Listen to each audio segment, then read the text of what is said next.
of the constitutional rights of our people, we have a unique responsibility to ensure that our decisions and judgments contribute to greener, resilient, and sustainable Africa. Let us seize this moment to reaffirm our commitment to the cause of environmental justice and to pledge our unwavering support to all the efforts that have been put together by our respective judiciaries in combating climate change. Together we can make a difference, and together we can build a brighter, more sustainable future for our continent and our people. I wish you all a very confident that our deliberations in the next few days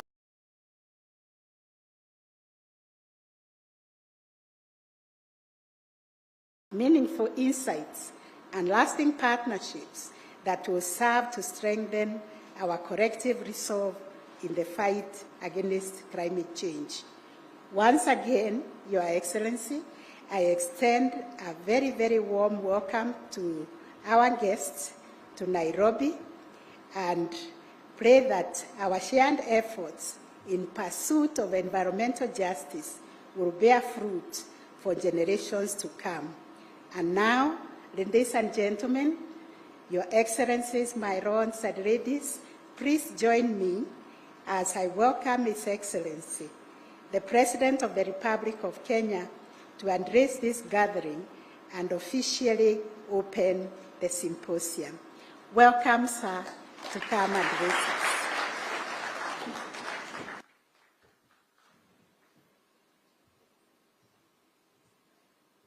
Please, let's take our seats.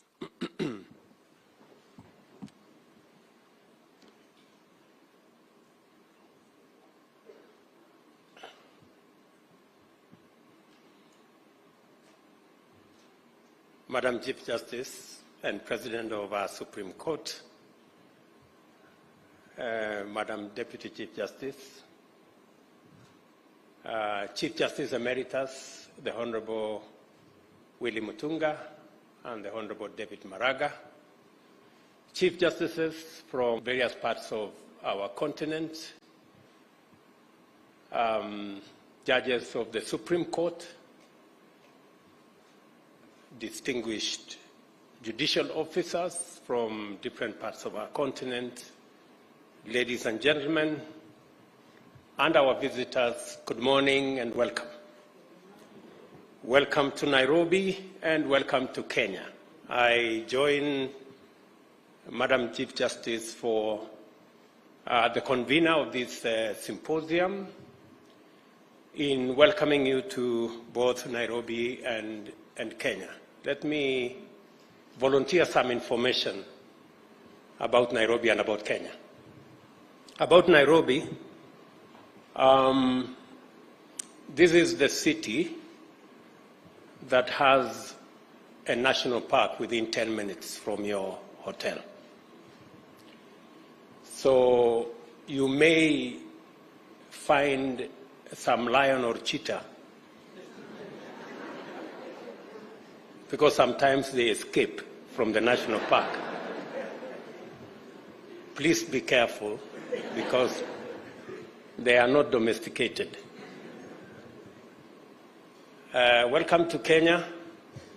And again, on this one, I speak with the authority of a scientist, being a scientist myself, that science has proved that Kenya is the cradle of mankind.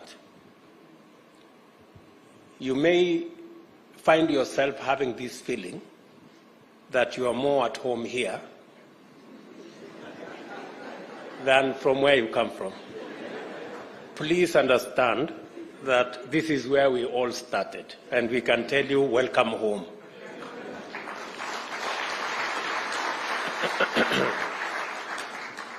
And it is inspiring to be here to witness Africa's judicial leadership as you mobilize your judicial authority, intellectual power, and moral commitment to intervene in our generation's defining struggle. I am highly encouraged to note the depth of thought, in your appreciation of the existential magnitude of climate change and of the imperative for urgent action by all stakeholders anchored on common institutional coordination. Although climate change is a universal existential threat, there is good reason for Africa's institutions and leadership to drive the agenda of mitigating its effects and eliminating the human activity that is driving it. The first reason is the fact that Africa is by far the least polluting continent, yet it is by far the most adversely affected by climate change. The entirety of industrial and economic activity from all of the continent's economies contributes less than 5% of the global greenhouse gas emissions. These emissions are the cause of a steady and dangerous rise in global temperatures, which have resulted in the extinction of plants and animal species, rise in sea levels, disruptions in climate patterns, drought, and desertification. The brunt of these adverse effects and impacts has been borne by vulnerable African populations residing in less developed parts of the world. Droughts are more frequent and more severe. Our region has undergone a 5-season-long drought, which has decimated domestic and wild animal populations, wiped out food crops, disrupting and threatening the lives of millions of people. Water stress caused by climate change has been devastating, both directly and as a driver of conflict over water and pastures. Poverty has been exacerbated by loss of livestock, which forms the mainstay of pastoralist economic livelihoods, and massive crop failure, which weakened the foundations of farming economies. In addition to drought, African populations are experiencing floods, heat waves, and outbreak of climate change-related diseases. African livelihood, security, and development is in danger and will remain at stake unless we collectively wage aggressive combat to reverse the situation through policies and other institutional action to implement mitigation, enhance adaptation, and build resilience. The looming climate disaster is particularly tragic for Africa, which is entering a new, promising era of peace and prosperity as the continent of the future. Many vital indicators affirm that indeed Africa is rising, powered by its youthful population, energy, resources, and hope. It is important for Africa to undertake concerted action to win the war on climate change because it is disproportionately affected by its adverse impacts, and also because necessary global responses to climate change are going to institute structural change. The institutional configurations and economic resets emanating from this structural change will install Africa not only as a continent of the future, but as the world's green economic superpower. Africa is abundantly endowed with all the resources required to power green industrialization. Our clean and green power potential is incomparable. Just to give you indications, 92% of our grid in Kenya is clean and green. It is the case in many other African countries, and the potential to make it the case in many African nations is real and is possible. Our clean and green power potential, as I said, is immense. Hydro, geothermal, wind, and solar power potential is super abundant. The mineral resources needed for green energy technology also exists plentifully in our continent. We are the world's youngest continent, with a mean age of 25 and growing younger every year. Our people constitute a 3 billion strong market and a pool of skilled, motivated, and capable workforce. Future global sustainability will depend on a robust engagement with Africa in many fundamental ways. The world knows this, and African institutions and stakeholders must be ready for this engagement. And that is why this symposium is very important. I am very proud of the firm commitment demonstrated by the African Union in this matter. At COP27, which was held last November in Sharm el-Sheikh in Egypt, Africa's voice was clear. The development path taken by the world's economic and industrial powers is unsustainable and prejudicial to Africa and the global South. Climate change has brought home that fact in sobering detail.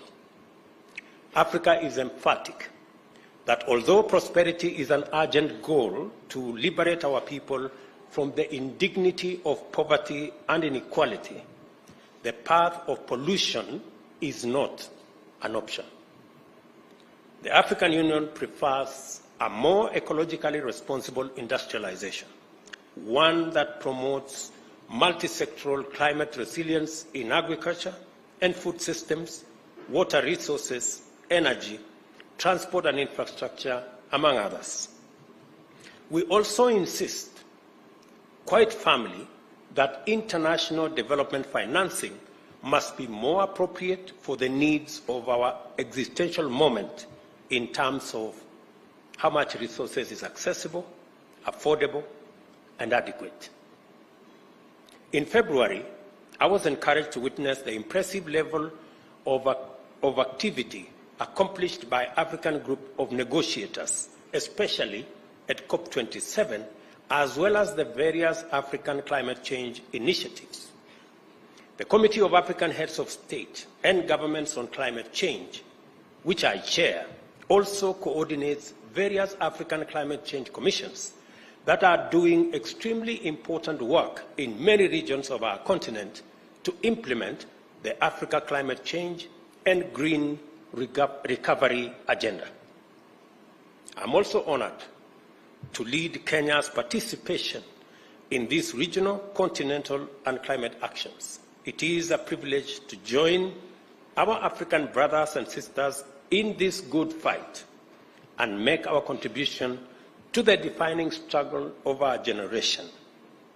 Africa is alive to the imperative of this moment in a way that is simply inspiring. I will share with you Kenya's experience of this journey so far. From the very inception, our aspirations for economic development and shared prosperity has been inextricably tied to a firm commitment to environmental sustainability. In my earlier statement, I did paint the picture of where we are as a continent. I mean, the power of industrialization that has been premised on fossil fuels, despite its adverse effects, is what has driven industrialization in the world so far. The world today is at a crossroads. The crossroads being, do we continue the fossil fuel powered industrialization, which is destroying our globe with disastrous effects, or do we go green?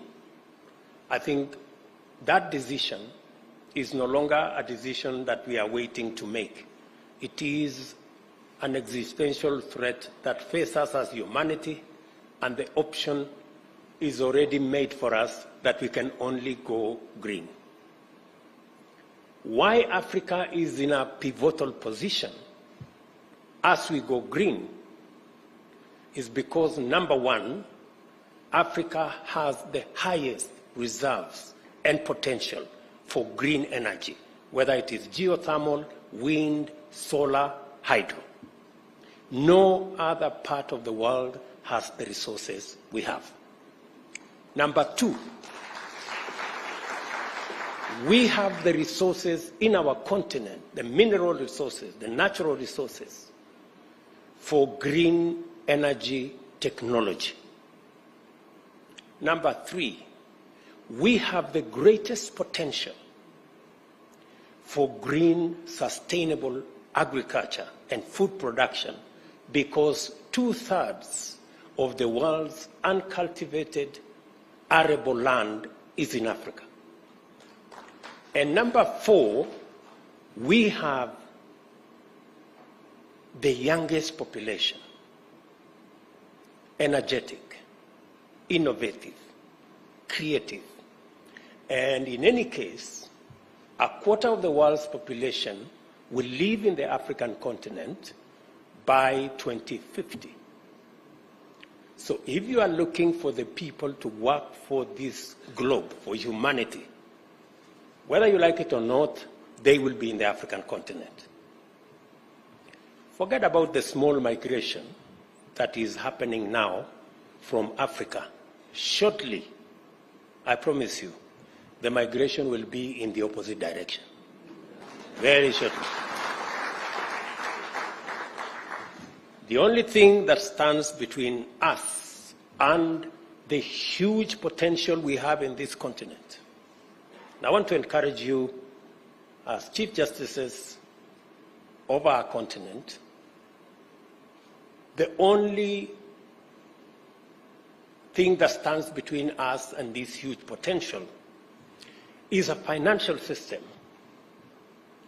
that was designed to serve a different time. And that is why we are insisting that we must rethink the international financial system to align it with the reality and the imperative of this moment. It is not sustainable anymore for us, the IMF and the World Bank and the International Financial Institution in its current configuration. And we are not saying we want an international financial system that is favorable to Africa. No. We want an international financial system that is fair to everybody. Having a fair international financial system is not asking for too much. I think it's just asking for what is fair. We want to access development resources at the same rate as everybody else is. It is a fallacy for anybody to imagine that it is possible to grow any part of the world to the exclusion of any other part of the world. Because whether we like it or not, we share this globe. And if today anybody imagines that climate change is affecting the global south more than the global north, it won't be for long. Shortly, we will all either float or sink. So the sooner we have a fair international financial system that makes it possible for us as humanity to exploit all the resources available to us in a sustainable manner, the better for all of us as humanity. The sooner we get ourselves there, the better. As a continent, we want to have a conversation that is balanced. Even as we demand for a fair international financial system, Africa will be coming to the table with our assets. We will not be coming to the table in any other manner. We will come to the table with our assets. We have tremendous renewable energy resources that can power green industrialization, green sustainable agriculture. We will be coming to the table with millions of enthusiastic, hardworking, innovative, creative young people. We will be coming to the table with our natural and mineral resources that can be used for green technology to power the world's future. We will be coming to the table with a huge 3 billion African market. So we will be coming with assets. And I think, good people, we must make our case unapologetically so that we can occupy our place on the table. Because I am told, if you are not on the table, you possibly could be in the menu.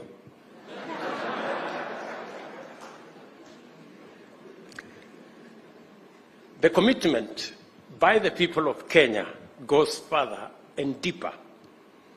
When we enacted a new constitution in 2010, we placed the environment at the foundation of our normative and institutional architecture.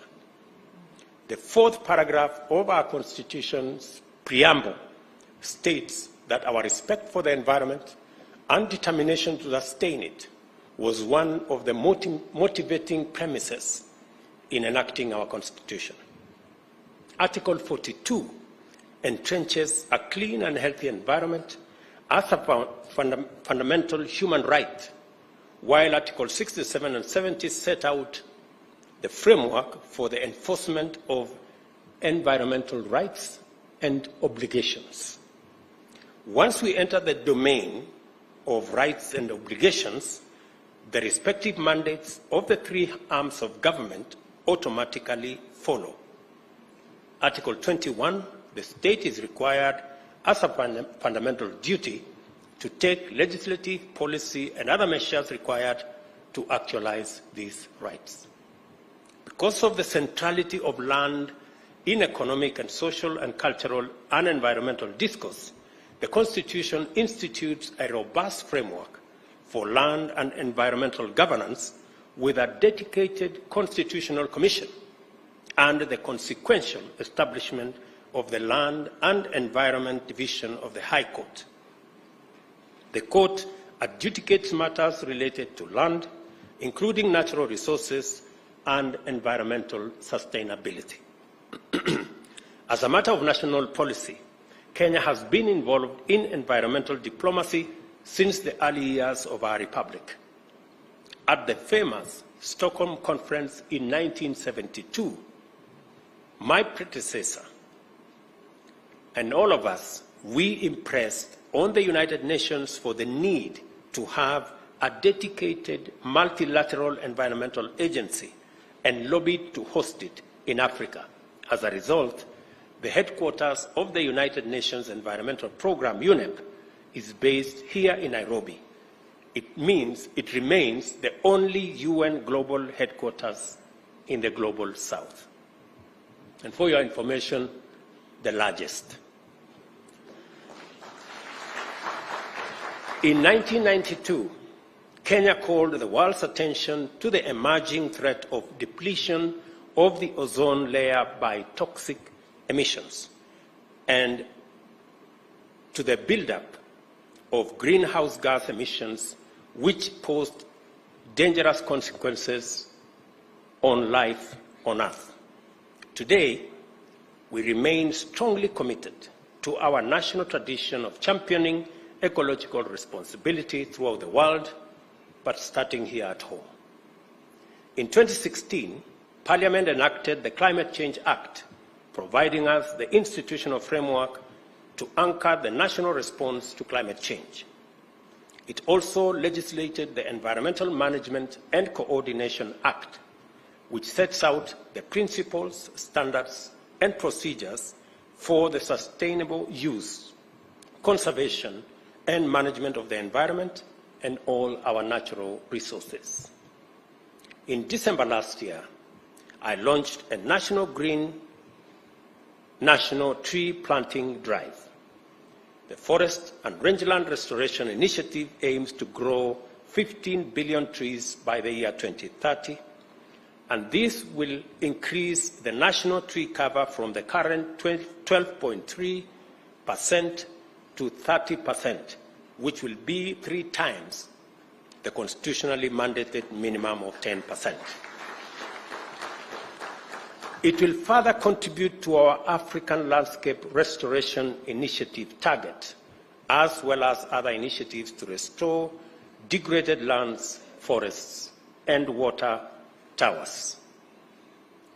The Government of Kenya is also taking measures to ensure that every ministry, department, and agency aligns its policies, strategies, programs, and projects with our green agenda. Strengthening the role of judiciaries in addressing climate change in Africa, which is the theme of this symposium, is highly appropriate, and it is also of fundamental significance to our collective readiness to take up global leadership in post-transition economic and industrial order, and thus usher the world into a future of green, clean, and inclusive prosperity. I congratulate you for holding the 3rd Regional Symposium on Green Judiciaries in Africa. I also recognize that you are also holding the 3rd Chief Justices Forum on Environmental Law, as well as the 3rd General Conference of the Africa Judicial Education Network on Environmental Law. Thank you for doing it now and hosting them here in Kenya. We are deeply honored to be your hosts, and I hope that we have lived up to your reputation to our reputation of legendary hospitality, magical attraction, and delightful experiences. Critically, this event demonstrates beyond any doubt that our judiciaries have come of age. We cannot take this development for granted because our judiciaries will determine whether Africa's institutions exist and are ready to handle the immense mandate that a green future entails for all of us and for the world. Claims, disputes, standards, rights, and responsibilities related to the use of land and natural resources, the institutional framework for financing climate change, carbon trading and exchanges, and transition management frameworks are only some of the areas in which our judiciaries are going to be involved. They must, therefore, pronounce themselves in a manner consistent with the values and aspirations of a continent on the rise. Greening our judiciaries will be inevitably multi-sectoral and interdisciplinary. Beyond local and international human rights, constitutional, environment, trade, and economic law, our judiciaries must be exposed to diverse fields such as ecology, economics, agriculture, food systems, trade and finance, carbon markets, energy, and infrastructure, just to mention a few. To fully play your part in arbitrating and auditing Africa's aspirations to lead a new industrial revolution, our judiciaries will have to collaborate across the length and breadth of our continent, engage with diverse knowledge domains, and interact with numerous sectors.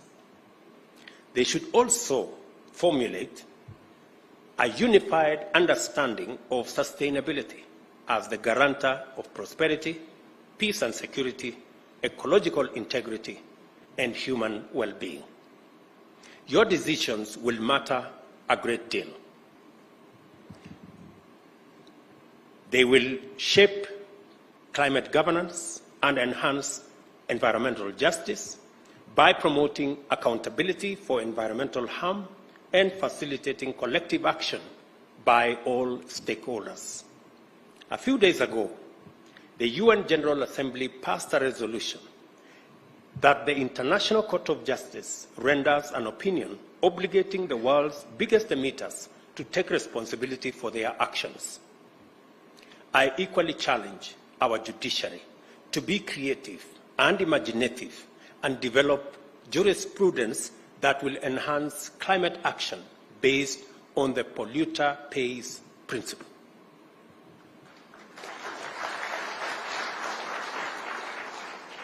You must not underestimate your capacity because it leads to positive change. I agree with our Chief Justice's statement that our judiciary should not be left behind in this fight for our sustainable future. I therefore urge you to intensify your conscious place in this historic moment and take a decision to have your voices heard for the sake of our generations and the generations yet to be born. You are here to contribute a chapter to the world's history. I encourage you to proceed and write a fresh chapter of African resilience, sustainability, and global leadership in a new green industrial age. Together with the rest of Africa, I look forward to receiving a positive report about your robust engagements and fruitful deliberations. It is now my pleasure to declare the third regional symposium on green judiciaries in Africa formally opened. Thank you very much. God bless you, and God bless our great continent. Asante sana.